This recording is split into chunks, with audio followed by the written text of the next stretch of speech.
വീഡിയോയിലും പറഞ്ഞാണ്, പ്രവാസികൾക്ക് ഗൾഫിൽ നിന്ന് മാത്രമല്ല ലോകത്തിന്റെ എവിടുന്ന് വന്നാലും കേരളത്തിന് പുറത്തുനിന്ന് വരുന്ന ഒരു പ്രവാസിക്ക് ഡ്രൈവിംഗ് ടെസ്റ്റിന് ഡേറ്റ് ഇട്ടാൽ അത് 15 ദിവസം കഴിഞ്ഞാണെന്ന് പറഞ്ഞാലും ജോയിന്റ് RTO അല്ലെങ്കിൽ RTO കണ്ട് എഴുതി കൊടുത്തു കഴിഞ്ഞാൽ നിങ്ങൾക്ക് തൊട്ടടുത്ത ദിവസത്തേക്ക് മാറ്റിത്തരാൻ ഇപ്പോൾ തന്നെ ഉത്തരവുണ്ട്.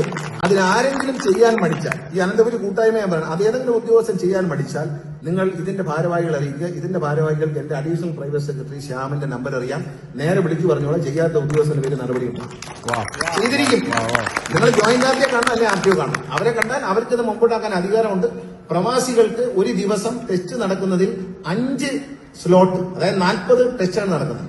അതിൽ 5 സ്ലോട്ട് പ്രവാസികൾ, കേരളത്തിന് പുറത്ത് താമസിക്കുന്ന, ഇന്ത്യക്കകത്താണെങ്കിലും പുറത്ത്, അവർക്ക് വേണ്ടി 5 സ്ലോട്ട് എല്ലാ ദിവസവും മാറ്റി വെച്ചിട്ടുണ്ട്. പിന്നെ എന്തിനാണ് ആശങ്കപ്പെടുന്നത്? അങ്ങനെ ഉത്തരവുണ്ട്. ആരെങ്കിലും ആ ഉത്തരവിൽ തടസ്സപ്പെടുത്തിയാൽ നിങ്ങളുടെ സംഘടനയെ അറിയിക്കുക, സംഘടന നേരെ എന്റെ ഓഫീസിൽ അറിയിക്കുക, ഞങ്ങൾ ഇടപെട്ടോളാം.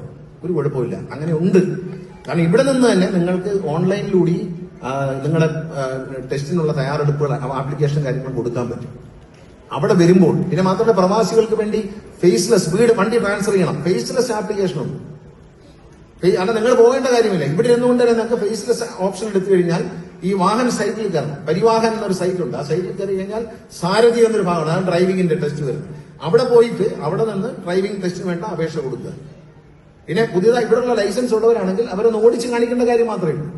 ഇപ്പൊ ഗൾഫിലെ ലൈസൻസ് ഉള്ളവർ നാട്ടിൽ വരുമ്പോൾ ഈ ഡേറ്റ് ഫിക്സ് ചെയ്തിട്ട് ഒന്ന് ഓടിച്ച് കാണിച്ചാൽ മതി. വേറെ ഒന്നും എടുക്കണ്ട. ആ പരിപാടികളൊന്നുമില്ല. ലേണേഴ്സിന് പോകേണ്ട കാര്യമില്ല. പിന്നെ പുതുക്കാൻ ഒരു കാര്യം പറയാം. പുതുക്കണമെങ്കിൽ നിങ്ങൾ ഇവിടുന്ന് അപേക്ഷ ഇട്ടാലും മതി.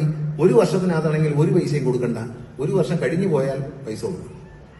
5 വർഷം കഴിഞ്ഞു പോയാൽ നിങ്ങൾ രണ്ടാമത് ഒന്നൊന്ന് ടെസ്റ്റ് എടുക്കേണ്ടി വരും. ഈ മുതൽ കൊണ്ട് എടുക്കേണ്ടി വരും. ലേണേഴ്സ് തൊട്ട് എടുക്കേണ്ടി വരും. അല്ലാത്ത പക്ഷെ നിങ്ങൾ ഡ്രൈവിംഗ് ലൈസൻസ് നോക്കി വെച്ചോളൂ.